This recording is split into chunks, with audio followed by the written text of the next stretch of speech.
Homilia sobre o desapego das coisas mundanas.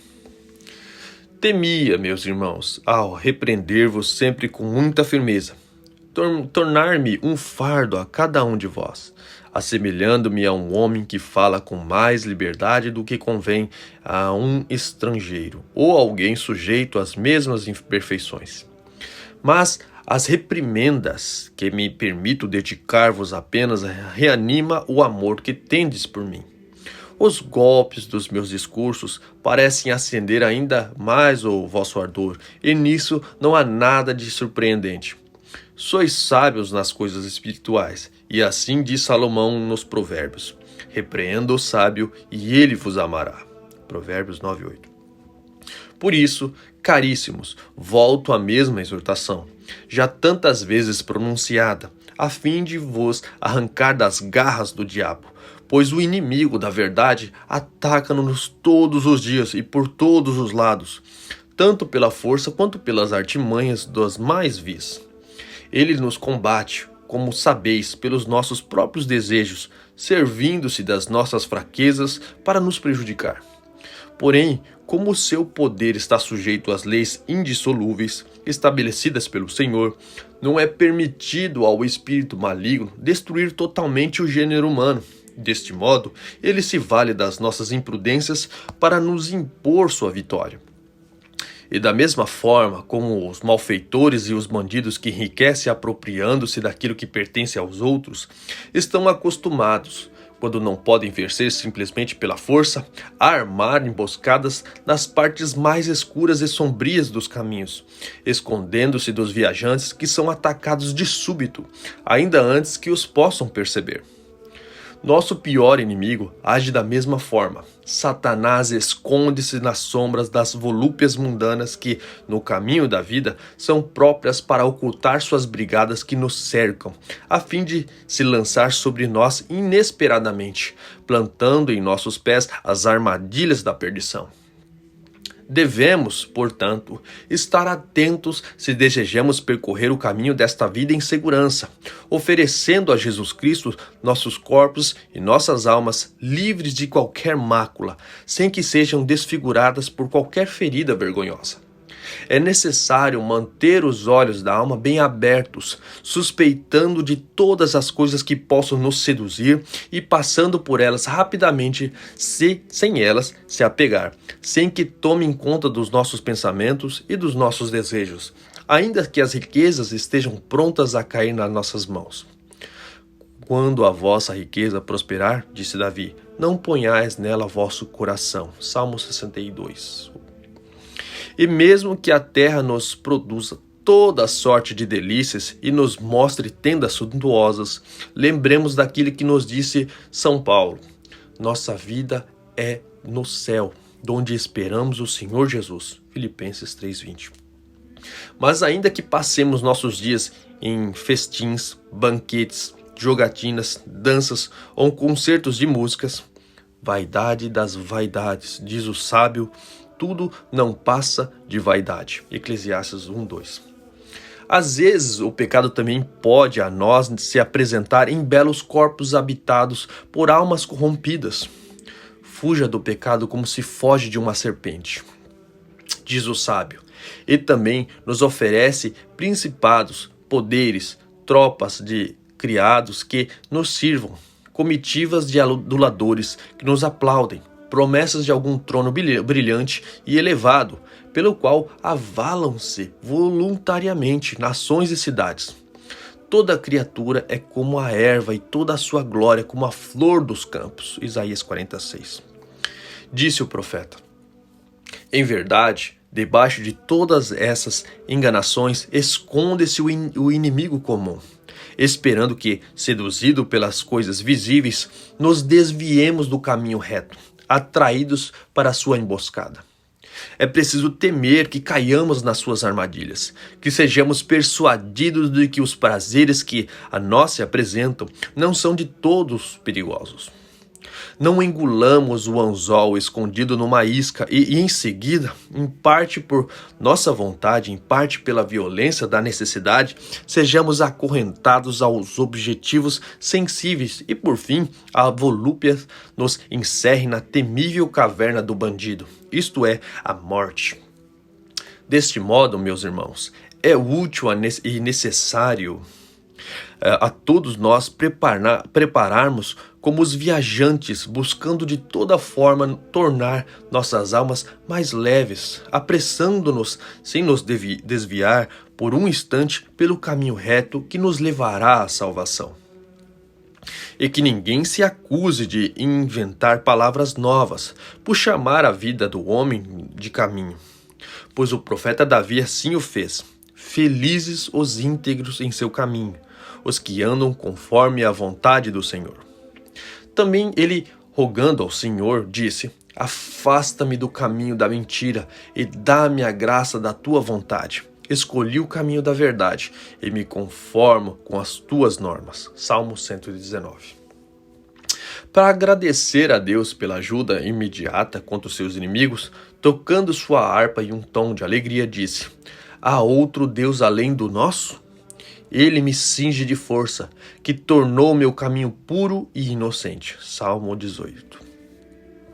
Enfim, por toda parte, sob o nome de caminho, designa-se a vida do homem, seja ela virtuosa ou infame. Aqueles que empreendem uma longa viagem aumentam seus passos, movendo os pés com muita rapidez e, sem parar, apressam-se para chegar o quanto antes ao final de suas jornadas. Assim, todos aqueles que o Criador trouxe para esta vida, imediatamente e desde o princípio, atravessam o tempo a caminhar até que cheguem ao fim último de suas vidas. A vida presente não parece uma longa rota contínua, distinta pelas diferentes épocas e estações?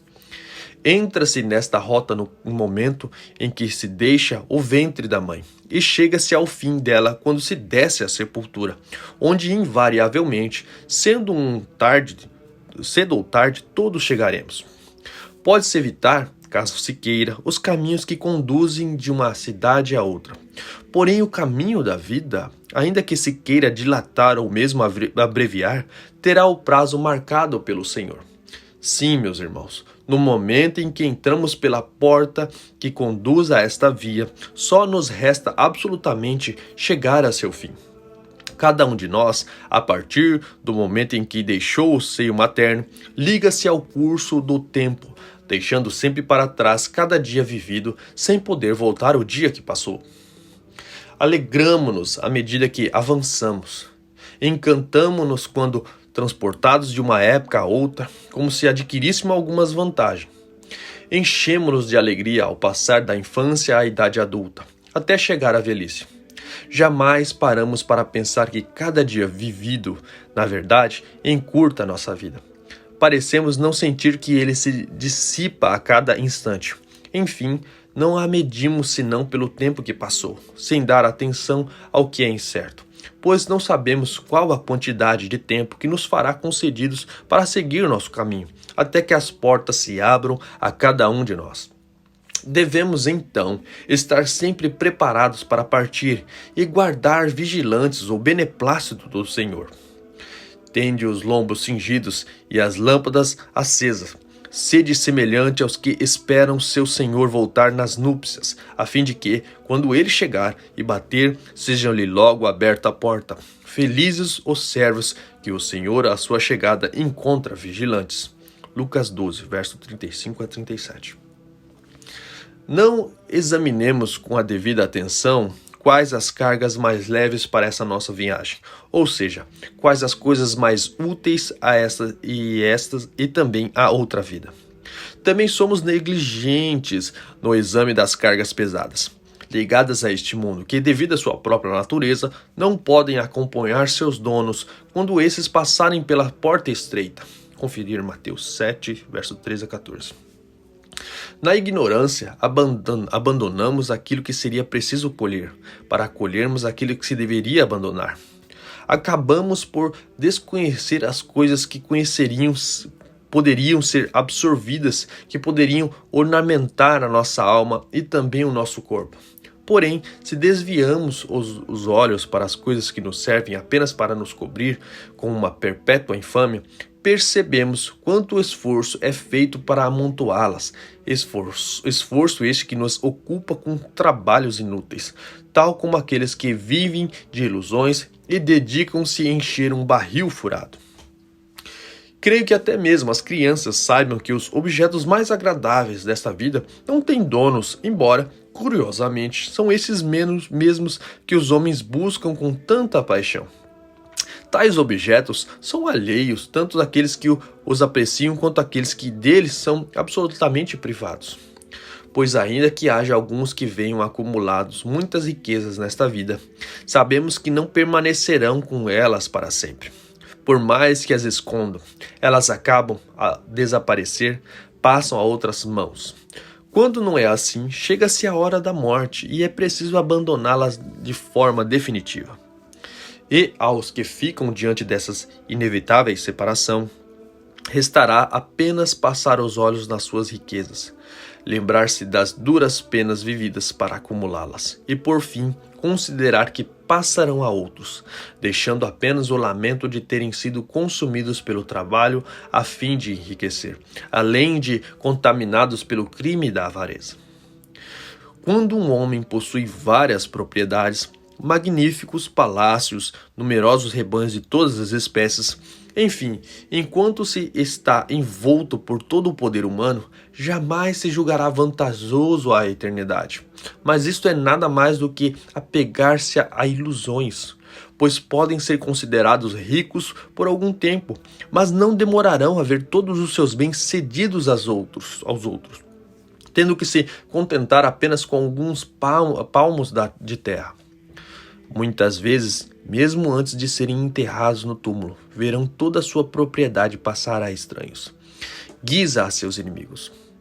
Quantas heranças, quantos palácios, cidades e nações não temos vistos mudar de donos? Quantos escravos temos visto tornar-se senhores, reduzindo seus antigos mestres a meros servidores? Ora, as coisas humanas não mudam subitamente de face tal como nos jogos de azar? Quantas coisas imaginamos para beber e comer? Quantos e tantos refinamentos que uma insolente riqueza inventou para satisfazer o ventre ingrato, que jamais guarda aquilo que lhe é confiado?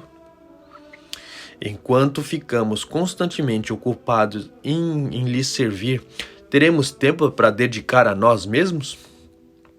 As suculentas carnes e todas as bebidas, após terem agradado por um breve momento o nosso gosto, deixando algum sabor no paladar, tornando-se imediatamente supérfluas e inconvenientes.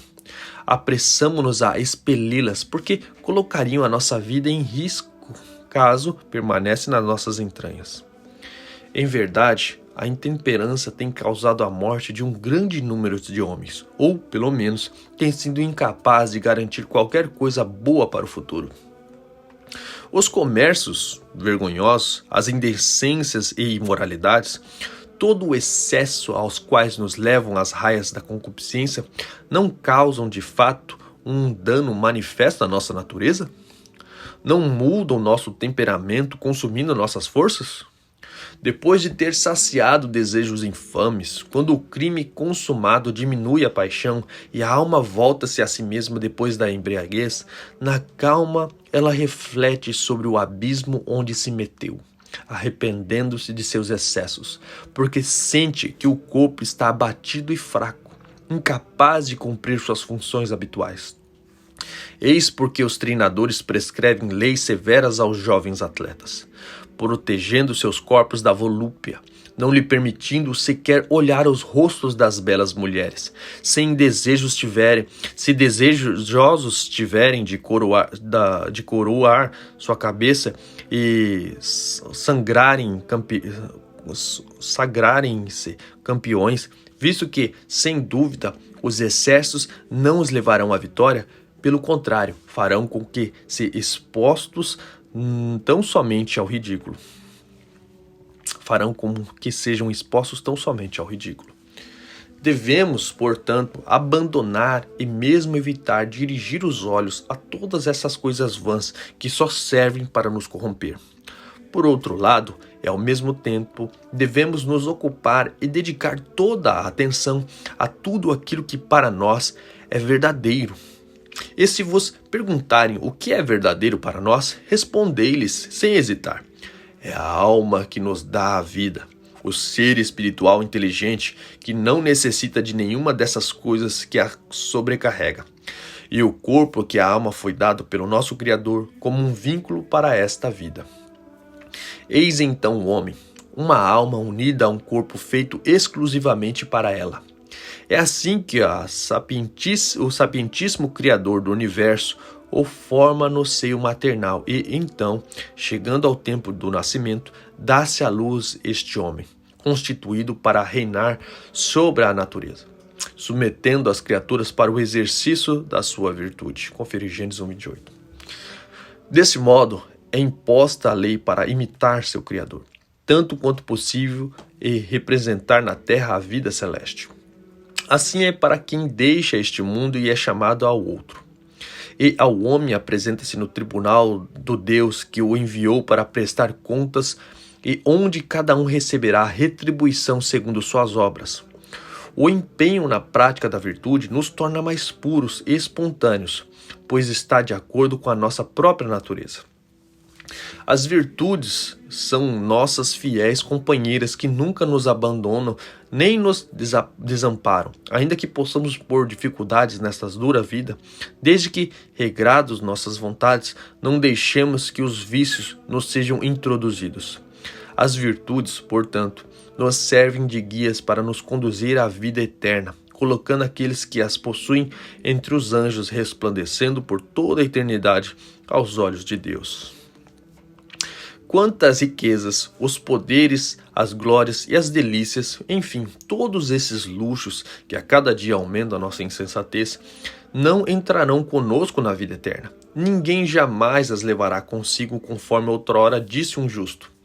Nu saí do ventre da minha mãe, e nu para lá voltarei. Jó 1:21.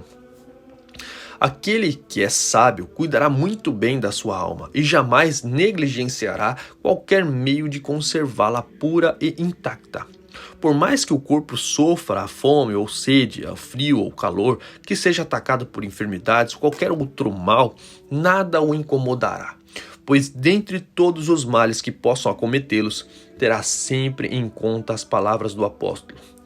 Não nos deixemos abater. Pelo contrário, embora em nós o homem exterior vá caminhando para a sua ruína, o homem interior se renova dia a dia. Conferir 2 Coríntios 4:16. Em vista dos perigos que ameaçam nossa vida, o sábio não temerá, proclamando em confiança. Sabemos que, se a nossa morada terrena for destruída, Deus nos dará no céu um edifício, uma morada eterna, que não será feita por mãos humanas. 2 Coríntios 5:1. E ainda que se queira tratar o corpo como o único bem necessário à alma, como um instrumento imprescindível para viver na terra, será preciso apenas preocupar-se com necessidades básicas para conservá-lo saudável a ponto de permitir-lhe servir a alma, evitando sempre os excessos que o tornem insolente. E percebendo sua inclinação aos desejos imoderados e prejudiciais, prescrevemos o preceito de São Paulo. Nós nada trouxemos para o mundo, nem coisa alguma dele podemos levar. Se temos, portanto, alimento e vestuário, devemos estar contentes com isso. 1 Timóteo 6, versos 7 a 8. De certo, repetindo incessantemente essas palavras ao nosso corpo, torná-los-emos mais dócil, mais leve para a viagem que nos levará ao céu, servindo de maior ajuda para o desempenho daquelas funções mais convenientes à nossa salvação.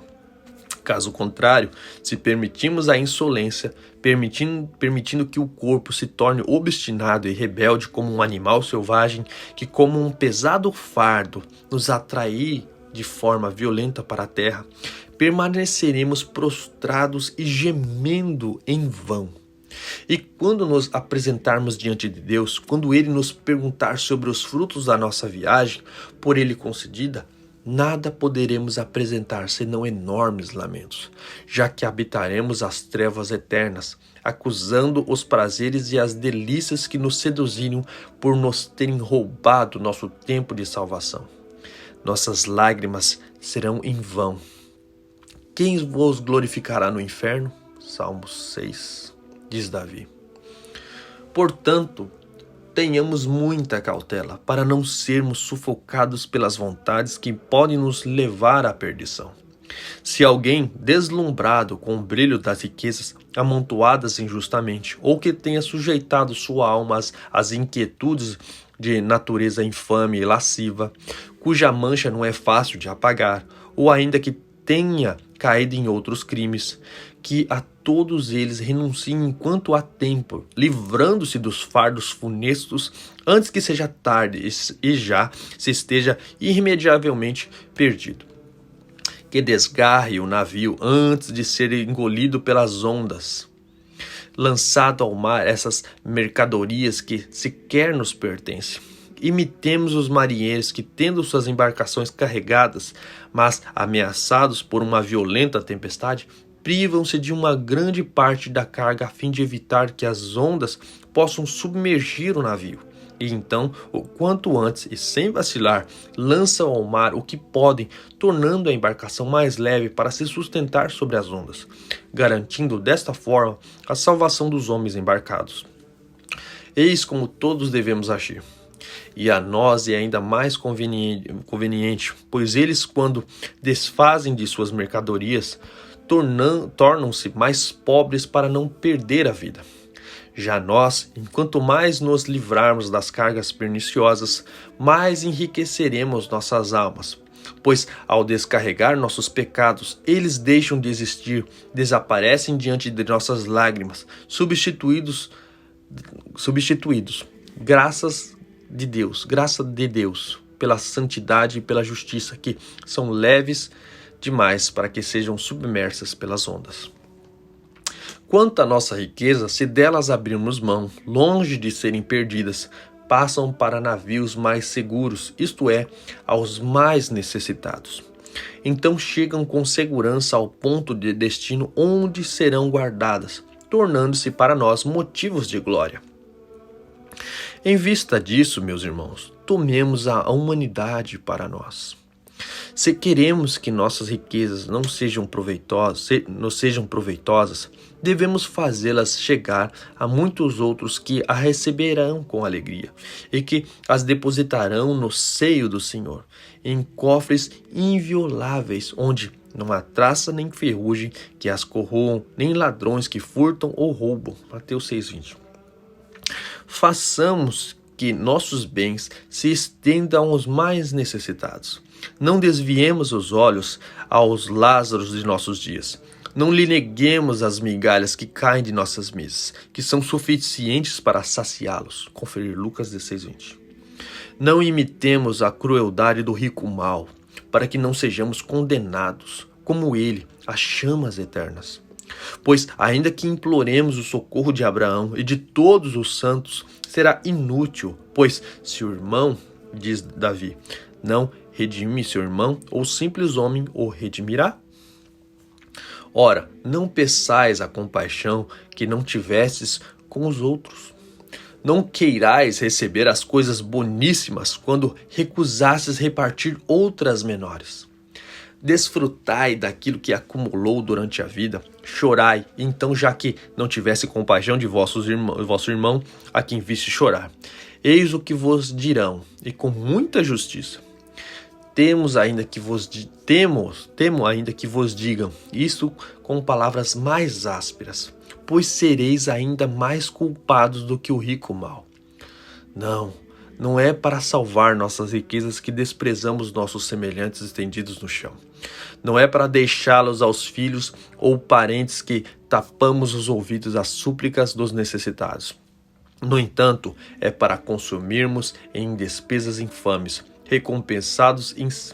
recompensando e incentivando o mal, através de uma liberalidade perigosa. aqueles que ainda não se dedicam a ele. Quantos, sejam homens ou mulheres, sentam-se ao redor da mesa farta dos ricos para se divertirem com palavras, olhares e gestos obscenos que lhe acendam o fogo da luxúria? Uns fazem provocações picantes, a fim de provocar os risos naqueles que os convidaram. Outros os enganam com falsos elogios. Um magnífico banquete, vantajoso não apenas pelas coisas que lá os convidados possam consumir, mas também pelos ricos presentes que trazem consigo. Assim, acabamos por achar melhor bajular os ricos do que praticar a virtude. E se um pobre aparece à nossa vista, mal nos podendo falar por estar abatido pela fome, temos horror, embora ele compartilhe da nossa natureza. Enfim, ele nos causa desgosto e por ele passamos apressados, como se sua miséria fosse contagiosa. Se a vergonha do seu estado miserável o faz baixar a cabeça, acanhando talvez de pedir e manifestar sua miséria, então chamamo-lo de hipócrita. E se agir com liberdade e confiança, estimulado mesmo pela violência de fome que sente, temo-lo por insolente, atrevido, desavergonhado. Se estiver ainda coberto com boas roupas, a ele dadas por alguma alma caridosa, será tomado como um avarento que dissimula pobreza e necessidade. Mas se ao contrário, vestir-se com andrajos, dele nos afastamos ainda mais por causa do mau cheiro que exala. Então, ainda que suplique em nome de Deus, seria em vão, de nada adiantaria implorar ao céu para que nós os livrássemos de tais infortúnios, pois ele não pode dobrar nossa alma impiedosa. Isto é o que me faz temer que venhamos a ser precipitados nas chamas devoradoras, tal como o rico mau.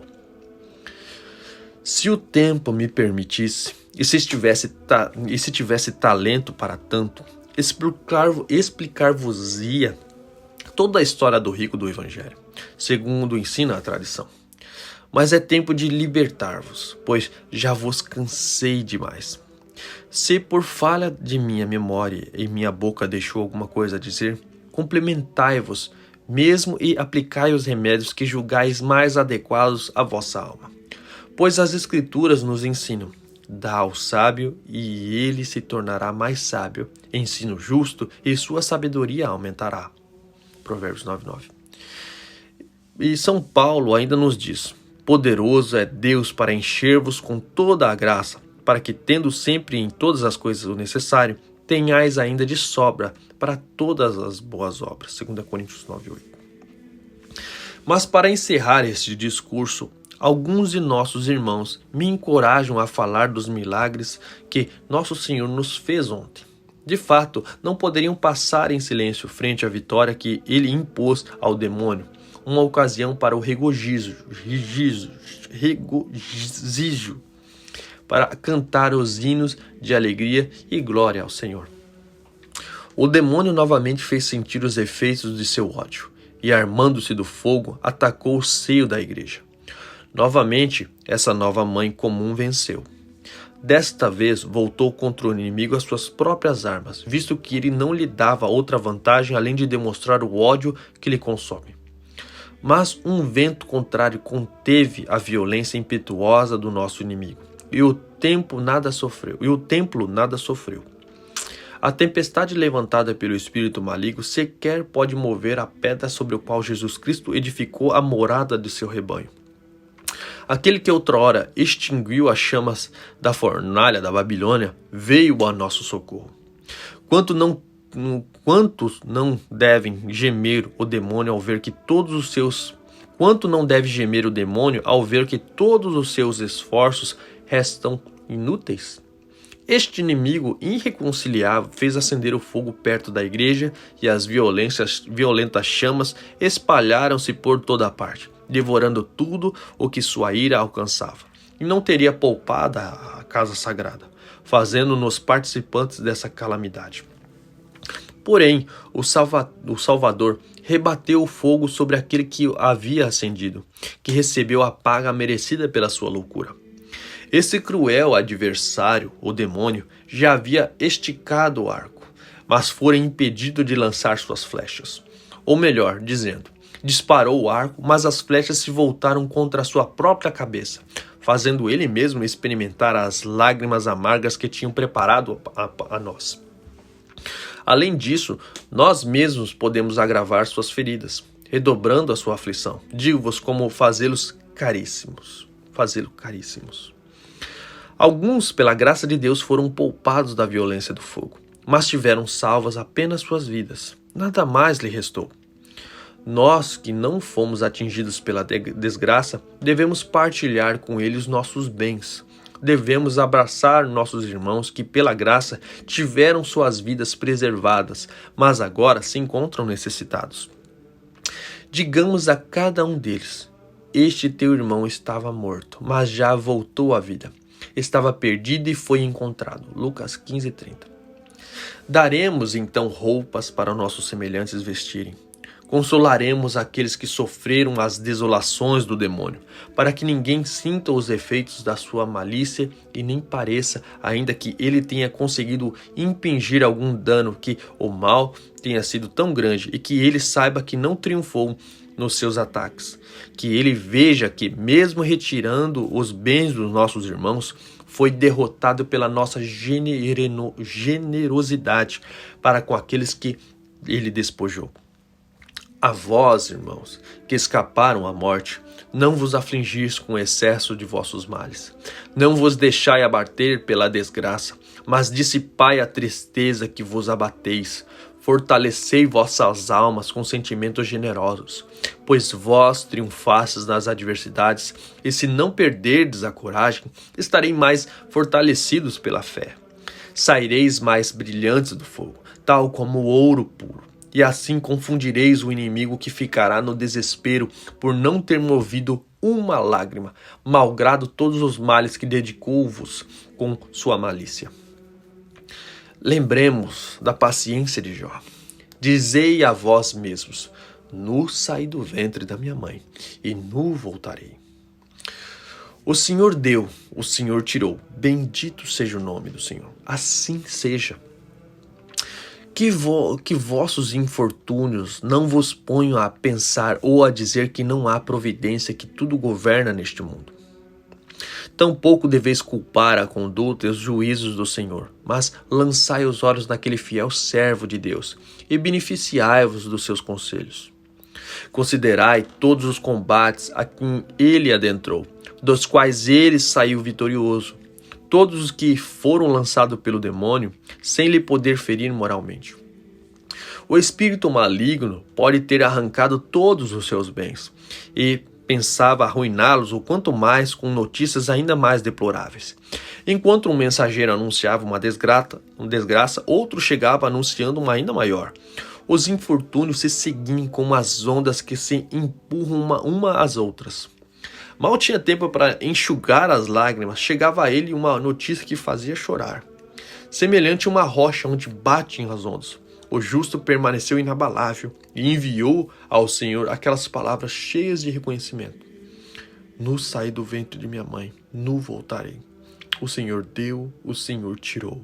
Bendito seja o nome do Senhor. Assim seja. Nenhuma das suas desgraças pareceu-lhe digna de suas lágrimas. Somente quando eles vieram anunciar que uma tempestade havia destruído a casa onde seus filhos festejavam e que todos tinham sido esmagados pelos escombros, ele rasgou suas vestes, manifestando de todo natural e compassivo que era um pai que amava seus filhos. Mas ainda que este golpe final o tenha atingido violentamente, teve forças para proferir as palavras: nu saí do ventre de minha mãe, nu voltarei. O Senhor deu, o Senhor tirou. Bendito seja o nome do Senhor. Assim seja. Ele parecia dizer: fui chamado Pai por todo o tempo que agradou aquele que me tornou Pai. Ele quis me tirar a coroa da paternidade. Não me oponho a ele, a que ele retome aquilo que é seu. Ele é o Criador da raça humana, a quem todos nós devemos obediência. Quanto a mim, sou nada mais do que um instrumento e um servo. Por que haveria de contrariar suas ordens absolutas? Por que haveria de me deixar daquilo que não tenho o poder de evitar? Então, com essas palavras, como se fossem flechas, o justo venceu o demônio. E quando este nosso inimigo percebeu que Jó não podia ser abalado por algum desses males e que havia sido por ele vencido, passou a atacá-lo de outra maneira. Cobriu todo o seu corpo com feridas terríveis e asquerosas, de onde saíam vermes em abundância, derrubando-o do alto da sua nobreza para a mais vil indigência. Mas todas essas calamidades não puderam abalar a convicção de Jó. Ainda que seu corpo fosse dilacerado, guardava no fundo de sua alma o tesouro de sua piedade, alheio a toda sorte de ataques. O demônio, já não sabendo mais o que fazer, lembrava-se de sua mais conhecida estratagema: inspirar na mulher de Jó os pensamentos mais ímpios, trazendo para blasfemar contra Deus. Serviu-se dela para tentar minar as forças de um guerreiro invencível. Vencida, excedendo as tentações, apresentou-se a seu esposo, prostrando-se em terra, levando as mãos à cabeça diante de seu estado miserável, e o fez lembrar a antiga prosperidade em contraste aos infortúnios presentes. Apresentou-se um retrato dessas tristes mudanças e perguntou-lhe qual recompensa havia recebido do Senhor por toda a entrega e sacrifício. Enfim, ela lhe dirige um discurso digno de uma mulher frágil, capaz de perturbar os homens e demovê-los de sua coragem. Vagueio agora, ela disse, como uma escrava, havendo sido antes uma rainha. Dependendo da vontade de meus criados, estou abandonada a seus cuidados e generosidade. Eu que era suficientemente rica para alimentar uma multidão. Seria preferível, continuou, arrancar-te a vida e lamentar ao Senhor? Antes aguçar a sua ira pelas blasfêmias do que prolonga com tua paciência as penas desse combate a ti mesmo e à tua esposa. Tais palavras ofenderam profundamente a Jó, ainda mais do que todos os males que houvera sofrido. Então, com seus olhos cheios de indignação, voltou-se para a sua mulher, como se ela fosse um inimigo. Por que falas como uma insensata? Não prossiga com semelhantes conselhos. Até quando, com essas palavras, ultrajará a nossa vida em comum? Tua insensatez recai sobre mim e me cobre de vergonha, pois vejo-me participe das tuas impiedades, já que o casamento fez de nós um só corpo. Tu caístes nas blasfêmias. Se recebemos os bens das mãos do Senhor, por que não haveríamos de aceitar os males? Lembra da prosperidade da qual desfrutaste. Compensa as infelicidades de agora com a infelicidade de então. Existe algum homem que seja constantemente infortunado? Somente em Deus a felicidade é inalterada. Se tuas desgraças presentes te causam aflição, consola-te com a vantagem que tiveste no passado. Agora choras, mas antes rias. Agora és pobres, mas já fostes rica. Com prazer bebeste outrora de fonte límpida. Tem coragem e sofre agora com paciência ao beber a água turva e barrenta. As correntes de um rio não são sempre claras e puras. E nossa vida assemelha-se a um rio que corre sem interrupção, sempre cheio de ondas que se sucedem. Uma parte dessas ondas já passou, outras ainda estão por vir, e todos caminhamos rapidamente para o mar comum da morte. Se recebermos os bens das mãos do Senhor, por que não haveríamos de aceitar os males? Por acaso, obrigamos o soberano juiz a nos dispensar sempre de igual forma as felicidades? Por acaso conosco aprenderá o Senhor como governar o curso de nossas vidas? Ora, nele estão os desígnios, nele estão as leis que regem nossas coisas, pois ele é infinitamente sábio, ele é a verdade. Somente ele sabe o que é útil a seus servos. Não queiras esquadrinhar os juízos do Senhor. Submete-te às disposições de sua sabedoria. Recebe com alegria tudo aquilo que ele a ti te envia. Mostras nas aflições que és digna da propriedade e da alegria que outrora tivestes. E foi assim que Jó respondeu ao último ataque do demônio e com uma nova vitória cobriu-lhe de opróbrio. E o que aconteceu em seguida? Curou-se a doença que havia sido inútil para abalar a obstinação fiel do fiel servo Jó? Seu corpo então floresceu com toda a saúde e as suas riquezas dobraram em sua casa. Uma parte para restabelecer suas perdas e outra para recompensar a paciência deste homem justo. Mas por que recebeu o dobro de seus cavalos, suas mulas, seus camelos, suas ovelhas, suas terras, enfim, todas as suas riquezas, enquanto que, em relação aos filhos, recebeu exatamente os 9 que havia perdido? É porque todos os seus rebanhos e riquezas passageiras haviam sido perdidas inteiramente, mas seus filhos ainda vivam na melhor parte de si mesmos. Assim, recebendo do Criador outros filhos e filhas, também dobrou esta riqueza perene. Uns que viviam faziam a alegria da vida de seus pais. Os outros, isto é, os que haviam morrido, esperavam seu pai quando o juiz dos vivos e dos mortos reunir toda a raça humana em seu tribunal. Quando as trombetas anunciarem a presença do Rei Supremo, ecoando com maior força nos sepulcros, ele pedirá o depósito dos corpos. Então, aqueles que agora parecem mortos aparecerão tão depressa quanto os vivos diante do Criador do universo. Creio ter sido por isso que, havendo o Senhor dobrado todas as riquezas de Jó, era o bastante dar-lhe filhos em número igual ao que havia tido antes. Percebeis quão grandes são as vantagens que o bem-aventurado Jó tirou de sua paciência?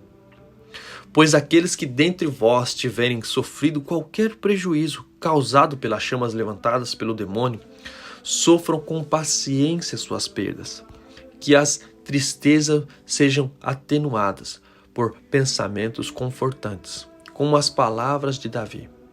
Descarrega o teu fardo no Senhor, e Ele cuidará de ti. Ele jamais permitirá que o justo venha a tropeçar. Salmo 55. A Deus nosso Senhor, toda a honra e toda a glória, por todos os séculos dos séculos. Assim seja.